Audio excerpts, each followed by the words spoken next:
verso 4 en adelante. Hoy voy a hablar sobre convicciones firmes de un cristiano. Y vamos a tocar tres partes importantes en las cuales Dios nos dice que tenemos que tener convicciones firmes a la hora de actuar. Convicciones firmes de un cristiano. Nehemías capítulo 13, verso 4 al 9. Estuve estudiando el libro de Nehemías en la casa tiempo atrás. Y esta parte me llama la atención, hermanos. Yo creo que el cristiano a veces tiene que dejar de orar tanto y empezar a actuar. Es más, si pudiéramos cerrar nuestra Biblia y empezar a hacer lo que hemos aprendido de la Biblia, hermanos. Ya hay gente en las iglesias que sabe mucha Biblia.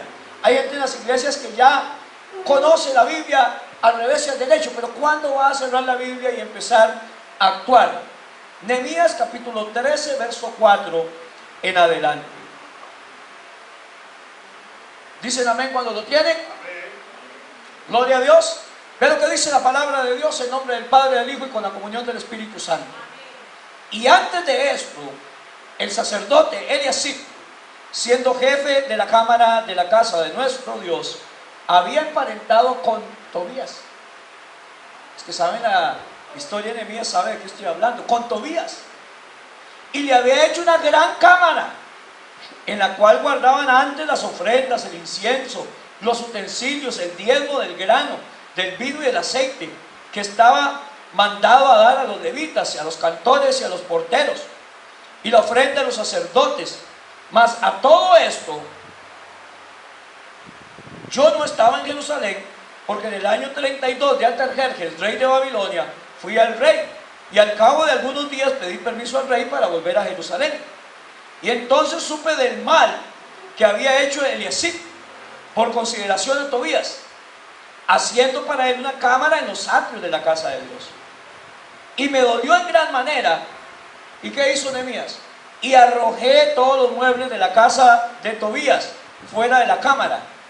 Y dije que limpiasen las cámaras e hiciese volver allí los utensilios de la casa de Dios y las ofrendas y el incienso.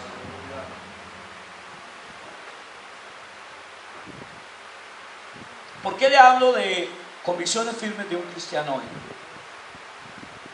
Uno de los problemas más grandes que están afectando al cristianismo hoy en día es, hermano, que nos estamos acercando cada vez más a las normas del mundo.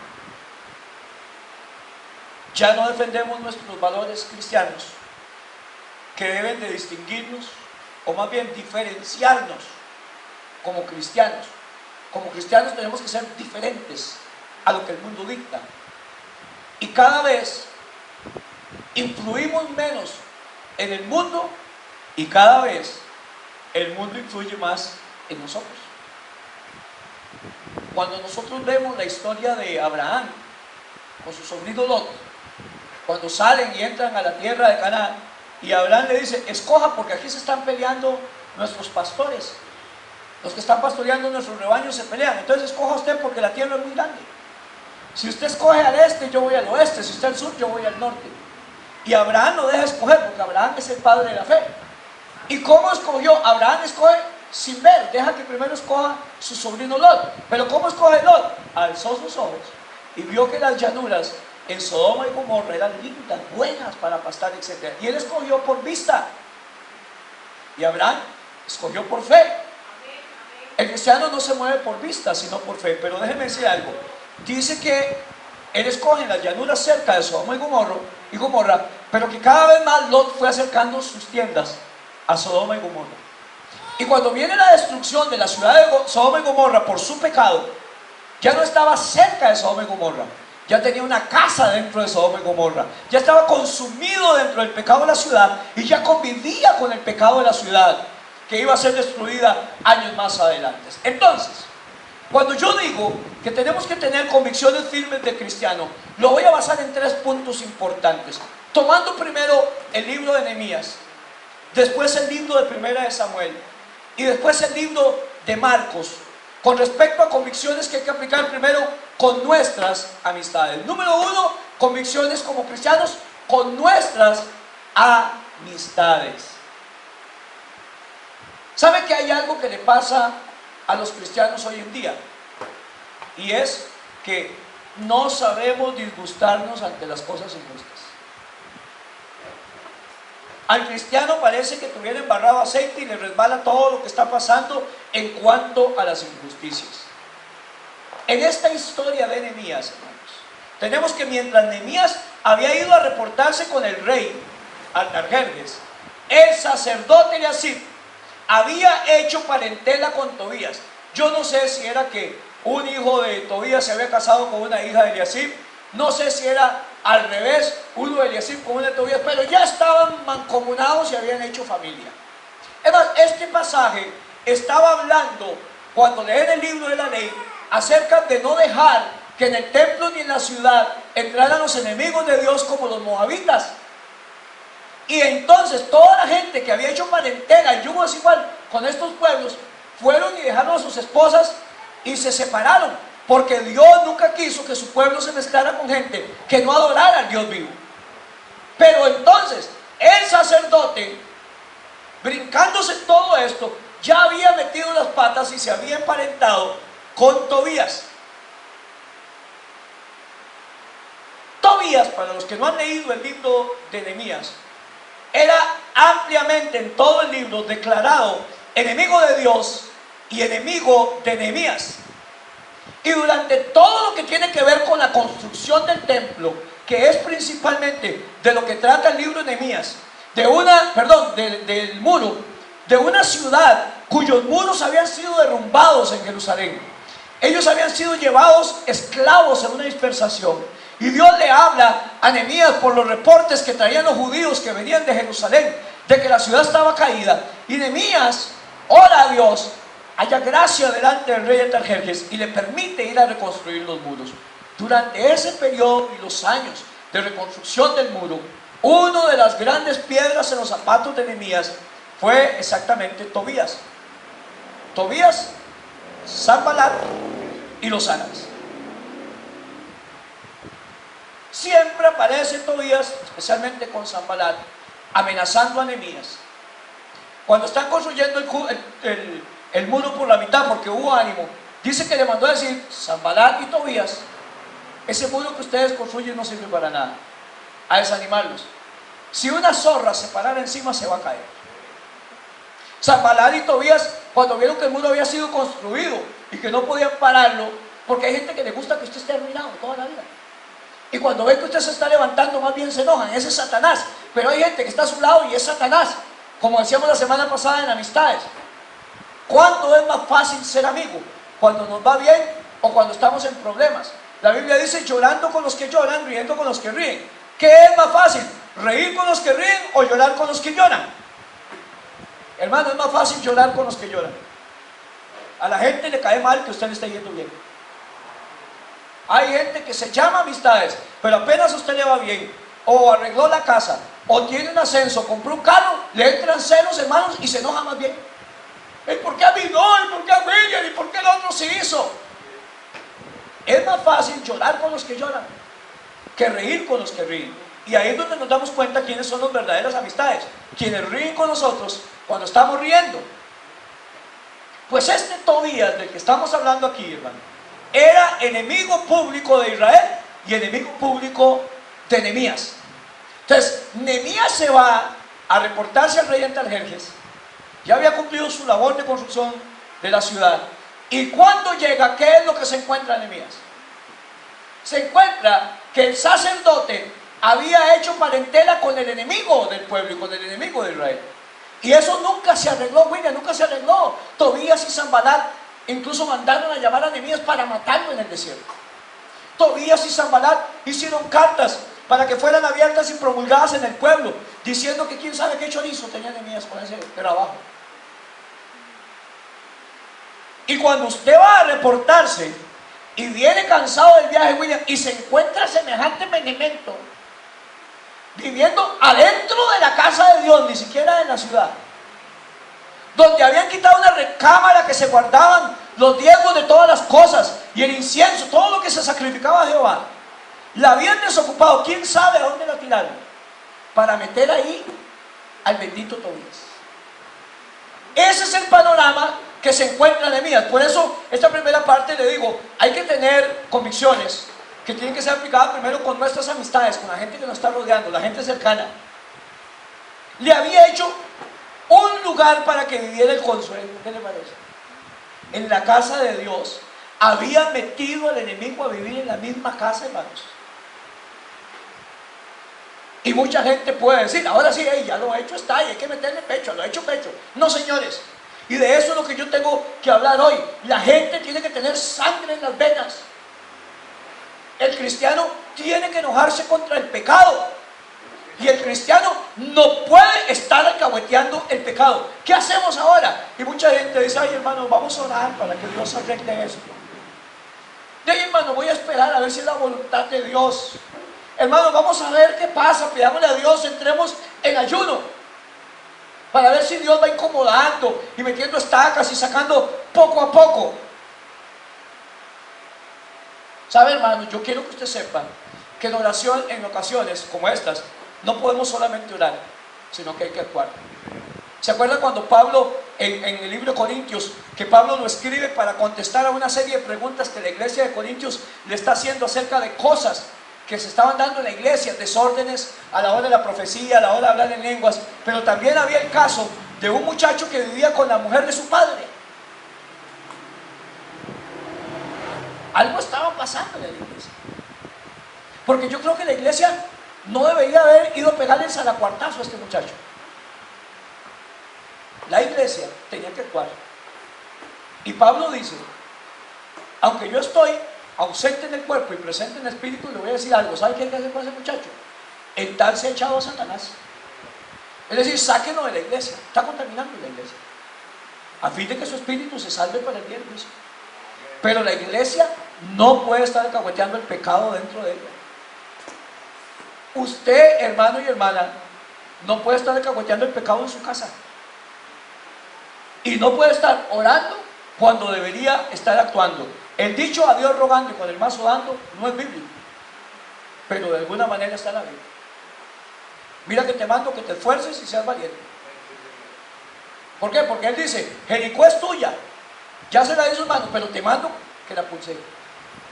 O sea, ore, ya es suya, pero actúe, vaya y conquiste a Jericó. Entonces decimos que en ocasiones no podemos solamente decir que hay que orar, sino que hay que actuar. Algo que tiene que pasar en su vida y en mi vida es que los cristianos tenemos que guardarnos de compromisos con el mundo. A veces porque alguien nos ayuda, tenemos que estar cediendo a todo lo que nos pida. A veces porque alguien nos ayudó en algún momento, tenemos que decirle que sí a todo lo que quiera. Y no, señores, no podemos tener compromisos con el mundo. El evangelio no se vende. Organizamos fiestas para amistades inconversas. Hace poco un amigo mío se casó y me dice, Diego, yo quiero que me case. ¿Es amigo? Y le dije, sí, no hay baile y no hay guardia, si no, no lo caso. Ese soy yo. Esas son mis convicciones. Y era mi amigo. Allá como un mes después me dice, David, vea Diego, vea cómo empieza la gente, cómo se lo endulza. No va a haber guardia, o sea, lo más fuerte, pero vamos a tener musiquita. ¿Ese pero qué quiere decir? Va a haber bailongo. Y yo le dije, no puedo casarme. Cualquier otro pastor, de hecho lo casó otro pastor, yo no lo voy a casar. Mis convicciones me dicen que yo no puedo estar aquí predicando la palabra de Dios, bendiciendo un matrimonio, una pareja, y después le ponen al berecumbe ahí donde yo estoy. Y después me ponen a Camilo Sexto, que ya ni Camilo Sexto estaba, es como 14. Perderte a ti es peor que el peor castigo que me imponga Dios. Si a tanto, de verdad que es una feña más grande. ¿Usted sabe el peor castigo que me imponga Dios? Y eso era cuando la música era santa casi.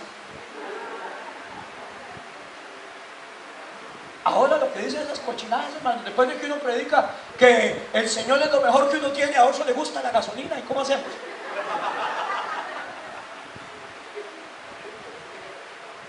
Mis convicciones hace tiempo decidieron, yo caso en la iglesia, usted verá la fiesta, pero si hay guaro y hay baile, yo no voy a ningún lugar a casar a nadie. Son mis convicciones, es más, ni me comprometan. Porque al fin y al cabo son cristianos, no toman. ¿Para qué hacen la fiesta? Para complacer al montón de tíos y primos jumas que tienen. No, hermanos, se casan cristianos. Y los cristianos no toman guaro, ni andan bailando, ni nada de esto, hermanos. Entonces hacemos una fiesta para complacer a Dios, para complacer al Rey de Reyes y Señor de Señores. Prestamos nuestras casas para fiestas con guaro y baile. Yo lo he visto, hermanos, cerca de donde yo vivo. Una casa donde hay guaro y guaro, y hacen concursos y todo, de una hermana. Porque tal vez le ayudan a pagar la casa o algo, William. Los compromisos con el mundo, hermanos, como decía la canción aquella de Marco Vidal, que rompieron compromisos con el mundo solo por agradarme a mí. Prestamos nuestras casas para que se hagan cosas que a Dios no agradan. Estamos contaminando nuestra casa y nuestras vidas. Que la gente haga lo que quiera con su vida, sí, pero no en mi casa. Sí, pero no en mi trabajo. Cuando yo entro a un lugar a comprar, yo oigo música cristiana y digo, qué bonito. Pero a veces llego yo donde hermanos y nunca tienen música cristiana. A un taller o a un local. ¿Por qué? Porque es para la gente. No, señor. La música suya debería ser la cristiana. Esa es la que debería oírse cuando alguien entra a su carro, cuando alguien entra a su lugar de trabajo, a su oficina. En cambio uno pasa por un montón de americanas y usted oye ahí a Jesús Adrián Romero y hay que ir a las americanas entonces, hermano. Porque yo fui hecho para agradar a Dios y no para agradar a los hombres. Déjeme decirle algo, nuestras compañías o nuestras amistades ayudan a determinar nuestro carácter. Es más, la Biblia dice, no erréis, las malas conversaciones corrompen las buenas costumbres. Lo que cuesta hacer una costumbre, hermanos, lo que cuesta hacer una buena costumbre, acostumbrarse uno a hacer algo de una manera diferente, pero empieza uno con malas conversaciones, amistades que no edifican, gente que no edifican, y esas amistades, esas conversaciones en las cuales al final nosotros nos resbalamos y hablamos hasta igual que ellos, como Pedro en el patio de Anás. Así es, así es. Miren, hermanos, Pedro, antes de esto la gente lo conocía porque hablaba hasta igual a Jesús, dice. Cuando se le acercan en la negación, le dice, usted es uno de ellos porque hasta hablas igual que él. Seguro Pedro le decía, en verdad os digo, varones, no hagáis este daño. En verdad, yo no sé cómo hablaba Pedro, pero dice que hablaba igual a Jesús. Pero la tercera vez que le preguntan a Pedro que si era un discípulo de él, dice que él jura y maldice. Y dice, no lo conozco. Lo que les costó quitarle el olor a camarón a Pedro en el puerto. Les costó quitarle lo que se daba en los puertos de pesca y el vacilón y todo. Acostumbrado a bañarse chingo en el puerto. Bueno, que la Biblia dice cuando resucitó Cristo estaba chingo ahí bañándose, que era costumbre, volvió a las mañitas viejas. En 3 años y medio, Pedro se acostumbró a hablar diferente, pero en una tarde de frotarse las manos en el fuego con los impíos, volvió a caer en lo antiguo, hermanos. No erréis, William, las malas conversaciones, hermanos, no está en error. Las malas conversaciones, la gente con la que usted se junte, echa a perder las buenas costumbres también. Sí, señor, así es. Las amistades, nuestras compañías determinan y ayudan a determinar nuestro carácter. Llegamos a ser entonces como aquellas personas con las cuales pasamos mucho tiempo. ¿Ha considerado, hermano y hermana, el efecto que sus amistades están produciendo en su vida? Es mucha gente que llega a las consejerías y le dicen a uno, mamás, esposos o esposas, acerca del problema que están teniendo, y le dicen, todo tiene que ver con una mala amistad. Es que ahora se está juntando con una fulanita así, así. Desde que se juntó con fulanito o fulanito, le dice a uno los tatas. Hay gente que le dice, bueno, pastor, nunca debía haber hecho negocios con esa persona.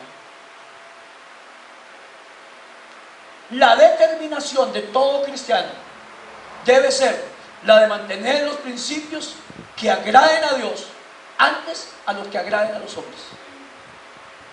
La Biblia dice, si yo agradara a los hombres, ya no sería un siervo de Dios. Y esto se llama amor con firmeza. Déjenme hacer un paréntesis porque no se nos puede ir. Nehemías no llegó a hablar. Nehemías sacó todos los chuicas de Tobías de la recámara que le habían abierto. Los botó William y no dijo, pobrecito. A él no le importó que dijeran qué clase de cristiano o que dijeran qué clase de papá. Porque hay mucha gente, ahora que hablemos de los hijos y de la familia, que le tienen miedo a que digan, ¿qué clase de papá es este? Pero yo no sé a quién está agradando usted, a los vecinos lo que digan o a Dios. Porque yo creo que hay ocasiones en que a algunos hijos hay que decirle, agarre sus cochinadas y póngase a favor de Dios. No sin dolor, Ivania, duele mucho. Pero hay que dar a respetar nuestra casa. Y así tal vez un esposo, viejas alcahuetes que aguantan que el esposo venga, es más, la querida lo viene a dejar al frente de casa. Saben que va donde la querida, se queda durmiendo y vienen donde ellos y donde la querida. Dígame una cosa, ¿cuándo va a dejar ese hombre a la querida? Ni que fuera tonto. Usted tiene que pararse en seco y decir, no señor, de aquí en adelante las cosas son así. Usted me ha faltado el respeto. Lo quiero mucho, mucho te quiero, pero no por eso lo voy a alcahuetear. Tenemos que pararnos. Nehemías agarró y puso patitas a la calle a Tobías. No se puso a orar, no se puso a llorar. Actuó. Y a mucha gente lo que le está haciendo falta es actuar. Y eso se llama amar con firmeza. Mateo 5, 29 y 30. Dice esto. Mateo 5, capítulo 5, versos 29 y 30.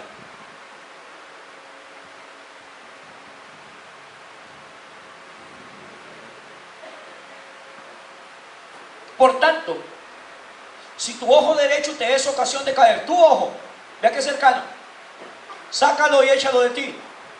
Pues mejor te es que se pierda uno de tus miembros y no que todo tu cuerpo sea echado en el infierno.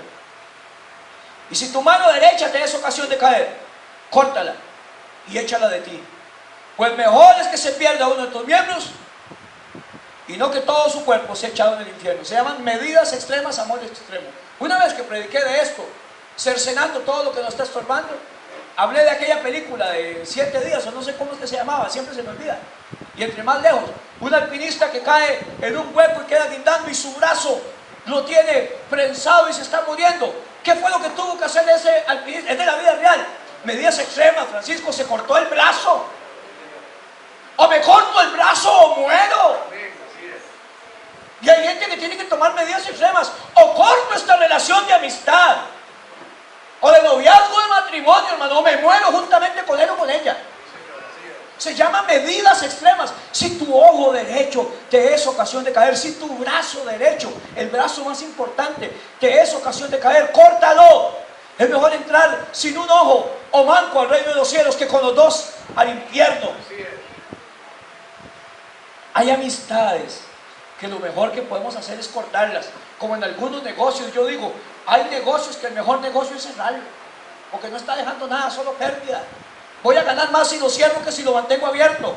Hay amistades que no edifican nada, que no nos respetan, que son mal habladas, que nos sugieren cosas que no deberíamos ni permitir.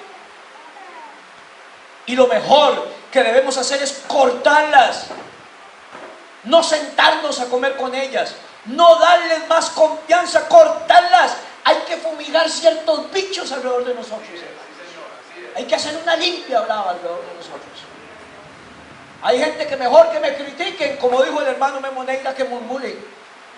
No me importa que murmuren, pero mejor no le hablo y caigo de pedante a no que esté echando a perder las buenas costumbres con sus conversaciones. Usted tiene que salir en esta primera parte pensando, ¿qué gente me estoy juntando? ¿Qué amistades o familiares están afectando mi vida y no me edifican su vocabulario? Lo que me ofrecen, están echando a perder mis buenas costumbres. ¿Aló, hermanos? Gloria a Dios, porque mi vida está hecha para agradar a Dios. Y es hora de tomar el problema por la raíz, el toro por el cacho, la culebra por la jupa, y decidir que mi vida no está hecha para complacer a mis amigos. ¿Cuántos dicen amén? Amén. Mi vida está hecha para complacer a Dios. Alaba usted a Dios. Principios y convicciones con mis amistades. 2. Principios y convicciones. Ahora, con nuestra familia. Segunda parte, con nuestra familia. Primera de Samuel 3:13. Siempre me extiendo. Cuando tengo que hablar de la familia me extiendo un poco, pero ¿cuántos vinieron preparados para 2 horas de predicación?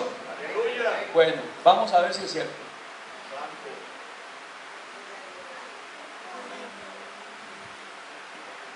Primera de Samuel, capítulo 3, verso 13. Grábese esto. Padre de familia, antes decían en Canal 4, señores padre de familia, ¿sabe usted dónde están sus hijos en este momento? Hay hijos que ya es hora de que estén acostaditos. Usted sabe lo que hacen sus hijos. Y le mostraré que yo juzgaré su casa para siempre. Llega alguien y le dice esto a Elí, el sumo sacerdote. Vean que estas metidas de patas son de sacerdotes, ¿verdad? Hablemos de cristianos si quieren. Y le mostraré que yo juzgaré su casa para siempre, por la iniquidad que él sabe, porque sus hijos han blasfemado a Dios y él no les ha estorbado. Hablamos de hijos, de familia. Por tanto, yo he jurado a la casa de Elí que la iniquidad de la casa de Elí no será expiada jamás, ni con sacrificios ni con ofrendas. Y Samuel estuvo acostado hasta la mañana y abrió las puertas de la casa de Jehová. Y Samuel temía descubrir la visión de Elí. Llamando pues Elí a Samuel, le dijo: hijo mío Samuel. Y él respondió: heme aquí. Y él le dijo: ¿qué es la palabra que te habló Dios? Te ruego que no me la encubras, así te haga Dios y aún te añada, si me encubrieres palabra de todo lo que habló contigo. Y Samuel se lo manifestó sin encubrirle nada. Entonces él dijo: Jehová es, haga lo que bien le pareciera. Mira que yo siempre tengo el concepto de Elí como muy flojazo.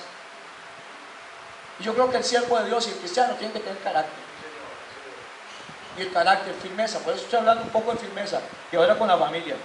El lenguaje actual, el verso 13 dice: él sabía que sus hijos me ofendían gravemente y no hizo nada para corregirlos. Nunca les fue estorbo. Yo no puedo evitar que mis hijos mayores tal vez se vayan a tomar la calle, pero mi casa me la respeta, tengo que ser estorbo. Y no me viene tarde cantando cuipipías ni reventando puertas. No, señor, usted aquí me lo respeta. Si es tan hombrecito, tan mujercita para dar de fiesta, quédese en la calle también. El amor es firme. Es que si no se va, ese es el cuento de todo el mundo y el miedo. No se va, ya se fueron hace tiempo, ya nos perdimos.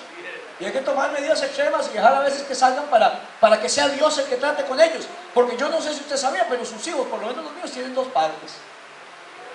Uno soy yo y otro es Dios. Y ya Dios trata con uno hasta donde puede, pero cuando no, Él es el que aprieta. La Biblia dice que hay cristianos que son como el mudo sin entendimiento. Que si no es con cabestro y freno, no se vuelven a Jehová. Y yo he dicho que allá en el cielo vamos a ver muchos hocicos torcidos. Pero van a estar ahí, que no importa que nazca ñato, lo importante es que respire, ¿verdad? Van a estar con la trompa torcida porque Dios les jaló el mecate, pero están en el reino de los cielos, y eso es lo importante. No meta las manos cuando el papá está castigando el huila. No meta las manos cuando la mamá está castigando el huila. Pero papá y mamá no metan las manos cuando Dios está apretando, porque ay. La triste historia de un líder que había perdido su visión. Un hombre que servía a Dios y dejaba de lado la administración de su casa. Un hombre demasiado flojo en cuanto a tomar medidas que hicieran respetar su liderazgo y ser cabeza de hogar. Nuestras casas están teniendo muchos problemas porque son nuestros hijos los que están diciendo y decidiendo qué se hace y qué no se hace. Nuestras casas con niños que hacen lo que les da la gana, lo que quieren. Yo he aprendido algo. Si alguien vive bajo mi techo, sigue las reglas de mi casa, si es que quiere seguir viviendo bajo mi techo. Ahora, mi casa tiene que tener reglas. Y el primero que las respeta es el papá. Porque mis hijos no van a hacer lo que yo hago. No puedo decirle a mi hijo: no fume, huevidas.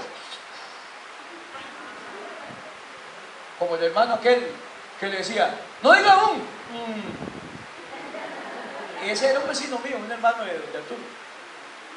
Le dije que no dijera aún.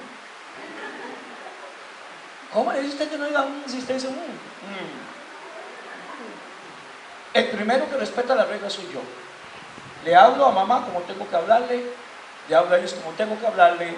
No me conocen mujeres, no conocen guaros, no conocen cigarros, y yo aprieto con la cabeza en alto. Como decía Josué, la canción de la hija Marina está mal. Porque Josué decían ustedes a quién sirven, pero yo, el burro adelante para que no se espante, y mi casa serviremos a Jehová. El primero que sirve a Jehová es el papá, es la mamá. No le puede pedir usted a sus hijos que hagan lo que usted no hace, que vayan donde no ha ido. ¿Estamos de acuerdo? Cuando yo veo, hermano, la Biblia, solo veo ejemplos así. ¿Por qué Dios llamaba, o se llamaba Dios de Abraham, de Isaac, de Jacob? ¿Por qué cuando Abraham va a sacrificar con Isaac, Isaac sabía de qué se trataba el sacrificio? Y cuando lo ven ahí, Isaac dice, papá, pero aquí está el fuego, aquí está la leña, pero ¿dónde está? Él sabía que estaba todo, pero no estaba el sacrificio, porque Isaac ya había ido ahí. Porque Isaac había ido al monte Moriah, donde después se hace el templo, había ido al monte Moriah a ofrecer sacrificio. Isaac sabía lo que era un sacrificio, porque él había visto hacer sacrificio. Sus hijos deben saber lo que es honrar a Dios, porque han visto a papá y a mamá honrar a Dios. Alaba usted a Dios, hermanos, y si no lo alaba, arrepiéntase. Si alguien bajo mi techo no quiere seguir las reglas, entonces tampoco quiere vivir bajo mi techo. Mi casa tiene que tener reglas que tienen que ser respetadas. Y en mi casa y en su casa se necesita amor con firmeza. Romanos 11:22. Esa es la enseñanza de Dios. Amor firme, amor con firmeza. Romanos capítulo 11, verso 22 dice: mirad pues la bondad y la severidad de Dios. Que habla del amor y la severidad. La severidad es la otra cara de la moneda del amor de Dios. Es parte del amor de Dios. Ciertamente severidad para con los que cayeron, pero la bondad para contigo. Contigo bondad, si permaneces en esa bondad, pues de otra manera tú también serás cortado. Yo siempre creo que la salvación se pierde. Vaya usted a prostituirse y todo puede ser cortado. Se lo leo en lenguaje actual. Fíjense en lo bueno que es Dios, pero también tomen en cuenta que es muy tallado. Bueno, es muy estricto, dice. Tomen en cuenta que Dios es muy bueno, pero es muy tallado. Para que entendamos, ¿verdad que sí? Es estricto con los que han pecado, pero ha sido bueno con ustedes. Y seguirá siéndolo si ustedes le son agradecidos y se portan bien. De lo contrario, también a ustedes los rechazarán. Dios es bueno, ¿cuántos dicen amén? Y ahí salen los homosexuales y todos diciendo, es que Él es amor, Él nos ama, sí, pero es fuego consumidor. Sí, Dios es amor, pero es muy estricto con lo que Él dice en su palabra. Es estricto, ¿qué quiere decir eso? Lo que Él promete, lo cumple. Deuteronomio dice, estas son las bendiciones que vienen para los que hacen lo que Él dice. Y empieza a bendecir, será bendita tu arte de amasar, tu parentela, etcétera, etcétera. Ya está, como dice en otra proverbio nuestro, en guerra avisada no muere soldado. No digan que Dios es malo. Y después dice, y estas son las maldiciones que seguirán los que desobedecen a Jehová. Maldita será tu casa, tu parentela, tu arte de amasar, etcétera. Entonces ya Dios puso las reglas del juego aquí. Nadie diga que fue por ignorancia, dice la Biblia. Cuando usted delante del ángel de Jehová, ya Dios dice, si usted hace lo malo le va a ir mal. Si usted es bueno, yo voy a ser bueno. Pero si usted hace lo malo, voy a ser estricto. Y si tengo que cortarlo, lo corto. Los padres a veces creamos reglas que rompemos.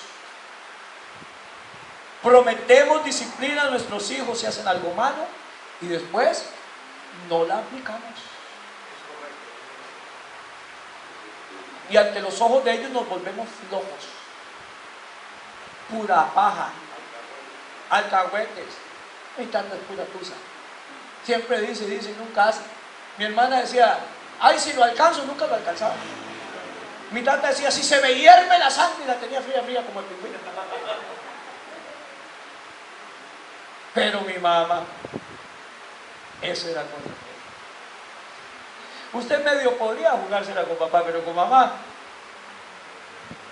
Una vez me jalé una torta, no me acuerdo ahora. Me fui, me subí a un palo de almendra enfrente del finado Henry Cerdas, ahí en el Limbo Las Cañas. Conoce a Henry Cerdas, ya falleció. Y ahí me subí en el palo de almendra, claro, eran otros tiempos, más flaquito y más chiquito. Y ahí me quedé como hasta las 10 de la noche, mamá tenía que dormir sin cerrar, vi las luces apagadas. No tenía llave, William, pero había en las casas del Limbo, había como un callejón en algunas, que unían las dos casas. Me subí, hermana, que eso nunca lo haría ahora. Ponía un pie aquí y otro aquí, y escalaba y me subía al techo. Eran unos techos como de cartón, por dicha que era flaquito, mucha gente paró los queques ahí. Me tiré al patio, me bajé por un palo, vea, de limón dulce, y había unas ventanitas que se hacían así. William, vea qué chiquillo era que me metí por esa ventana. Me dormí. La logré. Se me olvidó que era mamá y no papá. Mi mamá trabajaba de conserje en el colegio Gregorio. Se levantó tempranito. Yo nada más sentí un frío en la espalda y ¡jua! ¡jua! ¡jua! Con 3 pajazos me invitó a ir a la escuela mi mamá. Se fue ayer. Pero si yo le dije que lo iba a juguetear, usted no huye. Lo jugueteo. ¿Qué aprendía uno con eso? A cuidarse de mi mamá, de no ofenderla. Porque mi mamá, al que se la hacía, se la cumplía. Cuando usted promete algo, cumpla. Es uno de los grandes problemas que tenemos los tatas. ¿Sabe qué me decían mis hijos? Ya no me puede pegar porque se echó una risa. ¿Qué pinta Melissa de José? Los padres a veces creamos esas reglas y las rompemos. Prometemos disciplina a nuestros hijos si hacen algo malo y después no lo aplicamos. No, señores, si decimos algo, lo tenemos que cumplir. Si tenemos que castigarlo, ya nos comprometimos, tenemos que castigarlo. De lo contrario, vamos perdiendo autoridad. ¿Me ayudan con el niño, hermano? Porque no puedo predicar. Estoy en que en cualquier momento se nos va esa capa. Solo si fuera Samuelito, pero... Eso es lo que están esperando más de uno. A ver cómo voy a actuar. Ajá, los agarré, ¿verdad? Hay hermanos que están esperando a ver si digo, la mamá de ese chiquito, ¿qué? Pero no me van a ver. Pero para predicarme a mí mismo, si no lo hacemos, estamos perdiendo autoridad. Vivimos en hogares gobernados cada vez más por nuestros hijos y ese no es el propósito de Dios. Vivimos con miedo de que nuestros hijos se enojen, reaccionen o se vayan de la casa. ¿Sabe que una vez Melissa hizo algo y le dije yo que no era? Y dice, me voy de la casa, y le digo, váyase. Tenía como 3, 4 añitos, 5 añitos. Alistó la maletilla, un saltequillo rosado chiquitillo. Salió de la casa y enfrente del portón se quedó ahí sentadita así.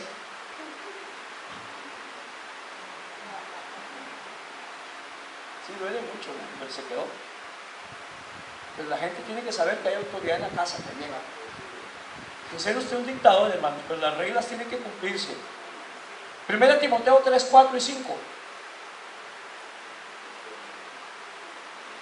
No podemos seguir viviendo así porque un día daremos cuenta a Dios de cómo administramos nuestra casa. Los cristianos debemos de preocuparnos por tener nuestra casa limpia y no meter en ella el pecado. 1 Timoteo 3:4 acerca de los requisitos de un ministro de Dios o de un anciano de Dios dice que gobierne bien su casa, que tenga a sus hijos en sujeción con toda honestidad. Y ponga atención a esto porque hay más de uno que anda ahí predicando y que no debería predicar según este pasaje. Pues el que no sabe gobernar su propia casa, ¿cómo cuidará la casa de Dios? ¿Cómo va a gobernar la casa de Dios? ¿Cómo va a administrar la casa de Dios? Es determinante para servir a Dios entonces el estado en que se encuentra mi casa y no ser un alcahuete, con hijos que llegan a mi casa con queridas, hijas que llegan con queridas, hijos con queridos, porque todo eso se da ahora, ¿eh? Y mi casa tiene que ser respetada, mi casa debe estar gobernada, porque en la Biblia dice que debe de estar gobernada por el papá y por la mamá. Los padres somos los que tenemos que tomar las riendas de nuestra casa. Nuestros hijos no pueden venir a decir lo que se hace y lo que no se hace. Y nuestra firmeza debe ser conocida por todos los miembros de nuestra casa.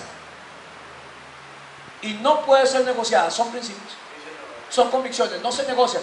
Las opiniones sí, los principios no se negocian, se mueren. En la parábola del hijo pródigo, siempre lo digo, el hijo quiso volver a casa, ¿por qué? Porque había vuelto en sí, ¿se acuerda? Volviendo en sí porque quería comerse las agarrobas de los cerdos. Volviendo en sí dice, no hombre, la casa de mi tata están los empleados, está mejor que yo. ¿Qué hago yo aquí? No dice que se las comía, quería comerse las agarrobas. ¿Sabe por qué? Porque la casa de papá era una casa bien gobernada. Por un padre muy, y tengo que agregar muy, y lo pongo aquí, muy amoroso. Pero también estricto como Dios en cuanto a las reglas de su casa. Porque el padre de familia representa a Dios, es un tipo de Dios. El hijo le dijo, dame la parte que me toca y me voy. Y le dice, toma, esto es lo que le toca, jálese. No vamos a discutir, no vamos a pelear, es lo que le toca. Y el hijo se fue y malgastó todo su dinero. En mujeres, en guano, en vicios. Y cuando se vio sin plata, sus amigos lo dejaron botado. Y aquel hijo criando chanchos para un judío, que es un animal maldito, criando cerdos, quería hasta comer la comida, después de ser el hijo del dueño de la finca, quería comer lo que comían los cerdos. Entonces cuando él se ve en esa condición, volvió en sí, porque la gente a veces tiene que caer bajo para volver en sí. Si ese muchacho, el padre le hubiera mandado la plata del diario, la plata de la estadía del cuarto, nunca hubiera vuelto en sí. El tata le dio lo suyo al ministro, voy a ver qué hace. El hijo respetaba la manera en que el papá hacía valer las reglas, y cuando comprendió su error, cuando volvió en sí, su padre nunca cambió su manera de ser. Sin embargo, todos los días salía a ver si el hijo venía. Por eso el hijo lo amaba mucho, pero mucho, mucho. Pero el padre no le mandaba plata porque pobrecito, a ver si le alcanza, ya gastó todo. Me dicen que anda feo para la foto. No, señor, usted lo gastó. Los hijos tienen que ser responsables de lo que hacen. El hombre también, la mujer también. El marido y la marida tienen que ser responsables de lo que hacen. Yo no puedo recoger la leche que ya derramé, pero por lo menos tengo que limpiar el reguero que hice. Tras de que derramé la leche y la perdimos, todavía tengo que limpiar el reguero. Usted hizo sinvergüenza, poca pena, cínico. Y no digo más porque me parezco a mi mamá. Su padre no cambió la manera de ser. No le mandaba plata porque pobrecito. No le mandaba plata para el alquiler porque pobrecito. Y esa es la mentalidad que tiene hundida la sociedad en nuestros días. Hermanos, la mentalidad del pobrecito. Lo que más le importa a un padre cristiano es el alma de su hijo. Y a veces hay que decirle, no vuelve más a esta casa, está haciendo lo que le da la gana, porque me interesa que usted sea salvo y no que tenga un techo donde dormir. No puedo ya me respeta, ya me hace caso, ahora se lo dejo al otro tata.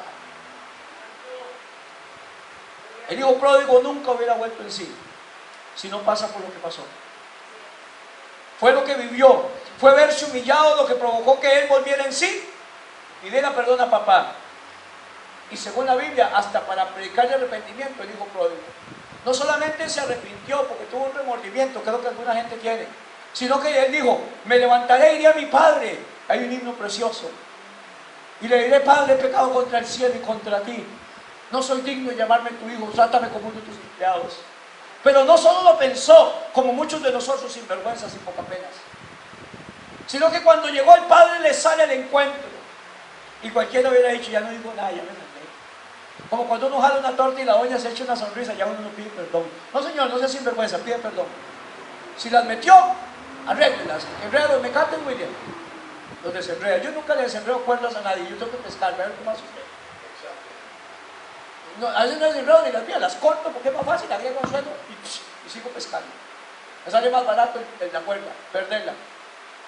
Y cuando él llega y el padre lo abraza, él dice, sí me abrazó, pero tengo que pedir perdón. Eso es arrepentimiento, un cambio de dirección. Y le dice lo que pensó, Padre, he pecado contra el cielo y contra ti, no soy digno de llamarme tu hijo, trátame como tus siervos. Pidió perdón, se humilló.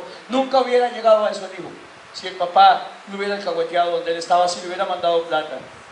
En 1 Samuel 2:17, cuando leíamos,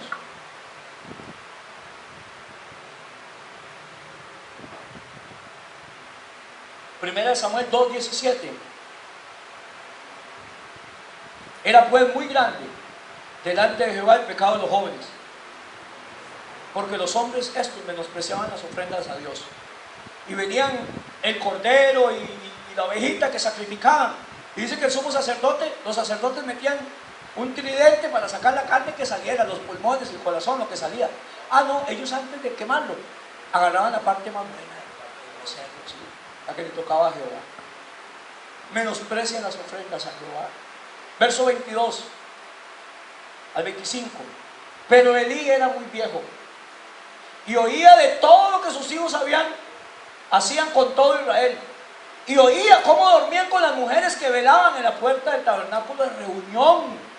Allí se acostaban y se prostituían, David, y él lo oía y les dijo, y aquí es donde me parece como muy tenue, muy tranquilo, ¿por qué hacéis cosas semejantes?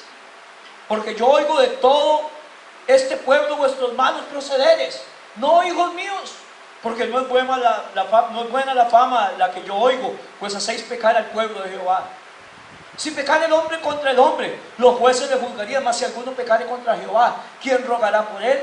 Pero ellos no oyeron la palabra de su padre, porque Jehová había resuelto hacerlos morir. Mire, hermanos, si yo me doy cuenta de eso, lo que hago es espantárselas del templo.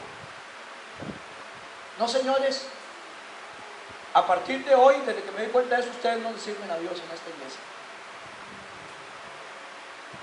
¿Qué tal hacen? No hagan eso, no sean malitos, cositos. Yo me imagino que les decían cositos.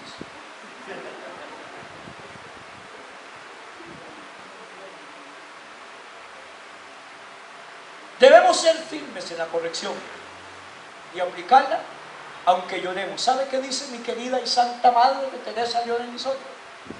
Es mejor que llore uno y no que lloremos todos. Apúntenlo en la frase célebre de Teresa Llora.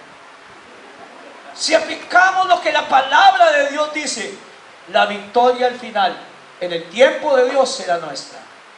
Hebreos 12:5. Y habéis ya olvidado la exhortación que como hijos se os dirige diciendo: hijo mío, no menospreciéis la disciplina del Señor, no desmayes cuando eres reprendido por Él, porque el Señor al que ama disciplina y azota a todo el que recibe por hijo. Si soportáis la disciplina, Dios os trata como a hijos, porque ¿qué hijo es aquel a quien su padre no disciplina? Pero si os deja sin disciplina, de la cual todos han sido participantes, entonces son bastardos y no hijos. Porque el padre, al que toma como hijo, lo aprieta. Hebreos capítulo 12, versos 5 al 8 leímos. Así que, hermanos, por lo menos tenemos que hacer estorbo a nuestros hijos. Hacer cumplir las reglas, aunque nos duela. Como que me llegó un hijo a visitar con una que no era la esposa de él, y véngase aquí, le alisto el mejor cuarto. Mire, un hijo que sabe el carácter de uno ni siquiera llega. Así teníamos un problema con un cuñado, no era problema, yo lo amo mucho. Y decía: Diego, vamos a pasar por ahí, pero no nos vamos a quedar porque yo sé que ustedes estaban juntados. La gente tiene que respetarlo a uno. William ni siquiera le ofrece. El hijo volvió a la casa del padre porque sabía que el padre no iba a cambiar. Las reglas eran iguales, pero estaba dispuesto a sujetarse a las reglas. Padres de familia, disciplina en nuestro hogar. No son nuestros hijos los que dicen. Niños de 11 años que no vienen a la iglesia porque no quieren. Niños de tal edad que viven bajo mi techo y que hacen lo que les da la gana. Eso no es lo que Dios tiene para la familia. La autoridad no se puede perder. Y si eres lo suficientemente grande para hacer lo que le da la gana, pues sea lo suficientemente grande para mantenerse solo. Así es. Amén. Marcos 11:15.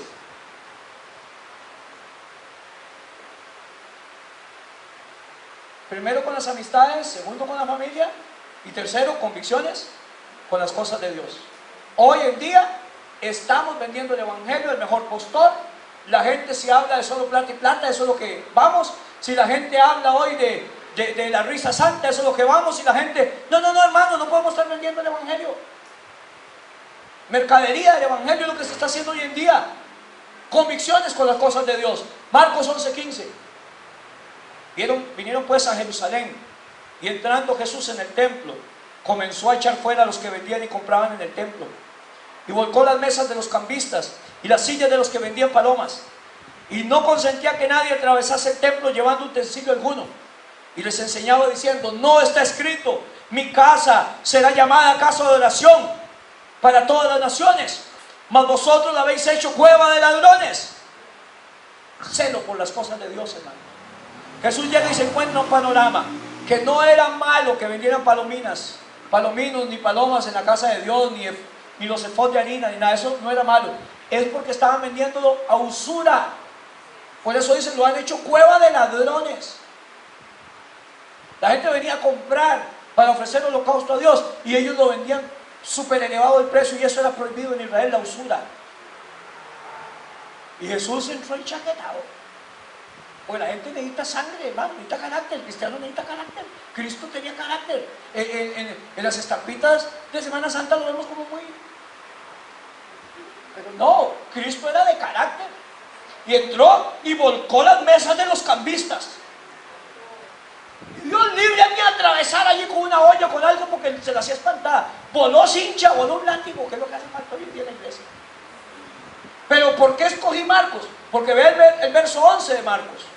La gente parece como que él llega y lo ve y se enoja. David, no. El verso 11, leímos del 15 al 17. Verso 11, cuando él tiene la entrada triunfal a Jerusalén. Y entró Jesús en Jerusalén. Y en el templo también, Francisco.